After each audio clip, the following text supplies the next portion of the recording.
میں حیران ہوتا ہوں، کور کمانڈرز بیٹھتے ہیں اور یہاں آرمی چیف کہتے ہیں بڑا فیئر اینڈ فری الیکشن ہوا ہے، اور جبکہ آپ نے ساری قوم نے دیکھا جو انہوں نے جو نیٹ پر جو انہوں نے فارم 45 وغیرہ جو پبلش کیے ہیں، آپ نے دیکھا کہ بچہ بھی اس پہ ہنس رہا تھا کہ بھائی اگر نقل ہی کرنی ہے تو تھوڑی سی عقل تو استعمال کر لو۔ اندھے کو بھی نظر آ رہا ہے کہ آپ نے 858 کو کس طرح سے 158 کیا ہے، اس میں تھوڑا سا تو کم از کم صفائی کر لیتے۔ جس طرح سے آپ نے خود اپنے آفیشیل نیٹ ورک پر دے کر آپ نے اپنا جنازہ نکالا ہے، اس پروسیس کا جنازہ نکالا ہے، بتایا ہے کہ پاکستان کے عوام کے مینڈیٹ کو کس طرح آپ نے روندا ہے اور چوری کیا ہے، اور کس طرح آپ ان ایوانوں میں پہنچ کر آج وزیر اعظم اور وزارتیں بٹ رہی ہیں، تو اس کا یہ لاوا پھٹے گا۔ اور عوام ہم سے بھی پوچھتی ہے، قوم سے بھی پوچھتی ہے، ان اداروں سے بھی پوچھتی ہے، خدا را ہمارا مینڈیٹ کدھر گیا؟ ہمیں مینڈیٹ ہمارا لوٹاؤ، واپس کرو۔ پاکستان کی حکمرانی کا حق صرف پاکستان کے عوام کو ہے، تنخواہ دار طبقے کو نہیں ہے۔ جو تنخواہ دار طبقہ ہے وہ عوام کا خادم ہے، عوام کا حاکم نہیں ہو سکتا ہے۔ تو خدا را حاکمیت صرف اللہ تعالیٰ کی حاکمیت اعلیٰ کے تابع، وہ عوام الناس کی ہے، اور عوام الناس سے وفاداری کرنا آرٹیکل 5 میں آپ کا فرض ہے، آپ پر واجب اور لازم ہے، اور آئین کی تابعداری کرنا۔ تو اس لیے مت کریں وہ فراڈ جس سے بنانا ریپبلک ہماری ملک بن جائے، آئین اور قانون کو چلنے دیں، ظاہر کیا جائے۔ اور وہ انہوں نے تسلیم کیا، پھر انہوں نے سمجھا شاید جب نکال دیا اس کی ڈونلڈ لو کی غلامی میں اور تابعداری میں، نکال دیا عمران خان کو، تو جب انسٹال ہوئے محترم شہباز شریف صاحب وزیر اعظم، پھر دوبارہ انہوں نے نیشنل سیکیورٹی کی کونسل کی میٹنگ بلائی اور بیانیہ بنا رہے تھے کہ جی کوئی سازش نہیں ہوئی ہے عمران خان کو نکالنے کی، ان کا خیال تھا کہ یہ توڑ موڑ کے دیا گیا ہے۔ اور اسد مجید امبیسڈر کو بلایا گیا، اور اس کابینہ میں جس میں شہباز شریف وزیر اعظم تھا، اس میں بھی چاروں عسکری قیادت کے موجود تھے سربراہان، اس کا اعادہ کیا گیا، اور اس نے تسلیم کیا کہ ہاں یہی مندرجات تھے جو مجھے ڈونلڈ لو نے کہے تھے، اور میں نے یہی فیتھفلی آگے بھیجے، اور اس لیے اس کا دوبارہ تائید اور تصدیق کی گئی۔ تو مجھے بتائیں سائفر کے کیس میں آپ نے کیسے اس کو سزا کی ہوئی ہے؟ تو شرم آنی چاہیے۔ یہ پاکستان کے 25 کروڑ عوام کی غیرت اور حمیت کا جنازہ نکالنے کے مترادف ہے کہ ایک شخص جو ایبسولیوٹلی ناٹ کہتا ہے امریکہ کی اور اس سپر پاور کو، اس کو اس لیے نکال دیا جاتا ہے عدم اعتماد کے ذریعے، چاہے سازش کے ذریعے، کہ وہ پاکستان کے عوام کے حقوق پر وہ کسی قسم کی کمپرومائز کرنے کو تیار نہیں ہے۔ اور میں حیران ہوتا ہوں، ایک پارٹی کے سربراہ اس طرح کی بات کرتے ہیں، وہ بھول جاتے ہیں اپنے نانا کی مماثلت کو بھی بھول جاتے ہیں، اور پھر اس طرح سے بات کرتے ہوئے مجھے بتائیں کہ وزیر اعظم کا اور کیا فرض ہے؟ اگر ایسی بات وہ قوم سے شیئر نہیں کرے گا، قوم کو اعتماد میں نہیں لے گا، تو کیا کرے گا؟ اس میں کون سی جو ہے قومی یا وہ سلامتی کا عنصر آ گیا ہے؟ اور پھر کہتے ہیں وہ، پھر دیکھیں سائفر تو وہاں سے ہٹ ہی نہیں سکتا ہے، وہ تو کوڈڈ اس میں ہوتا ہے، اس کا تو مترجم ایک جو ہے صرف ترجمہ کر کے اس کی کاپیاں بنا کے وہ نقلیں دیتا ہے، ایک پرائم منسٹر کو دیتا ہے، ایک آرمی چیف کو دیتا ہے، ایک وزیر اعظم، ایک فارن منسٹر کو دیتا ہے، ایک وہاں رکھتا ہے ترجمہ اس کا کر کے۔ او بھائی اگر اس کاغذ کے پردے کے ترجمے کے کہیں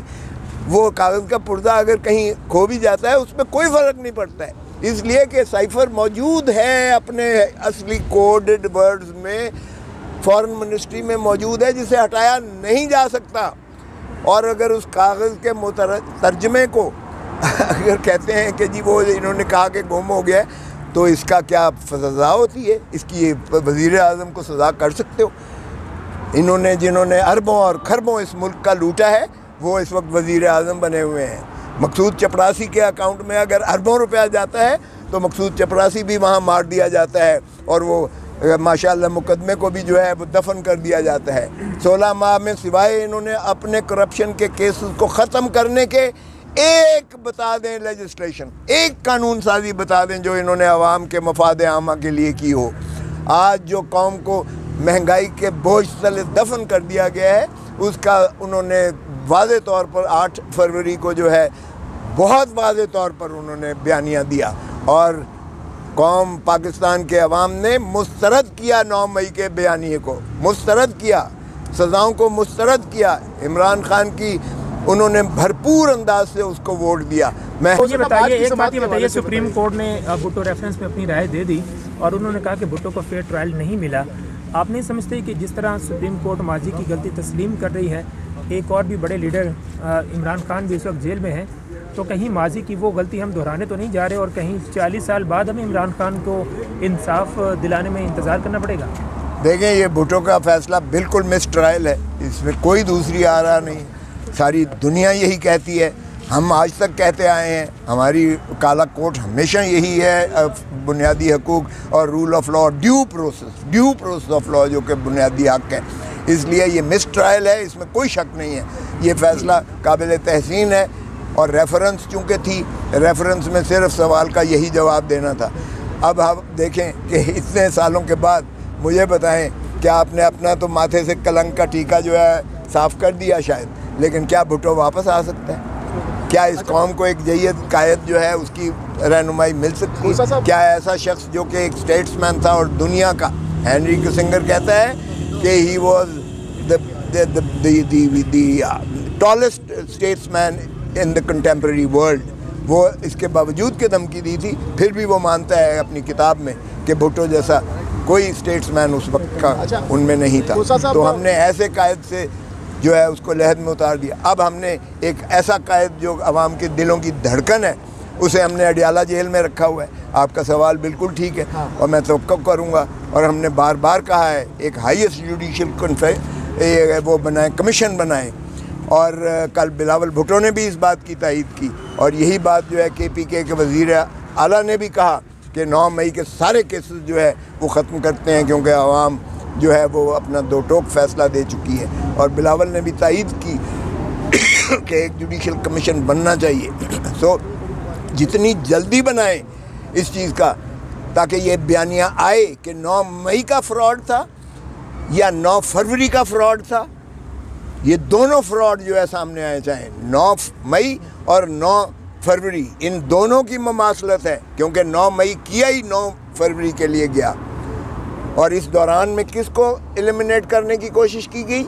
ایک ہی فریق، ایک ہی شخص، ایک ہی پارٹی کو فریق کی گئی، ختم کرنے کی کوشش کی گئی۔ سو مت کریں ایسا کھلواڑ، اور یہ بات اس کے بعد کہ 40 سال بعد اس کو ٹیک اپ کریں، آج ہی خدا را ٹیک اپ کریں، کیونکہ ساری قوم اور ساری بین الاقوامی برادری بھی اس بات کو تسلیم کرتی ہے۔ ایک اور آپ کے سوال لینے سے پہلے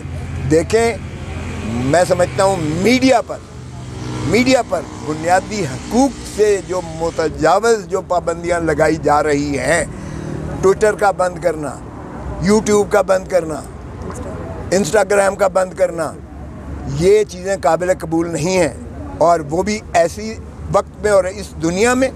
جہاں ساری دنیا ان چیزوں سے استفادہ کرتی ہے۔ آپ اپنے ہی عوام کو، اپنی ہی قوم کو، اپنے ہی ملک کو، اپنے ہی نوجوانوں کو ان چیزوں سے محروم کر رہے ہیں۔ تو ہم بالکل میڈیا کے ساتھ ہیں اس معاملے میں، میڈیا کے آواز کے ساتھ ہماری آواز جائے گی۔ جہاں میڈیا کے پرسنل پر کسی پر اٹیک ہوگا یا کسی پر بندش آئے گی، ہم آپ کے ساتھ کھڑے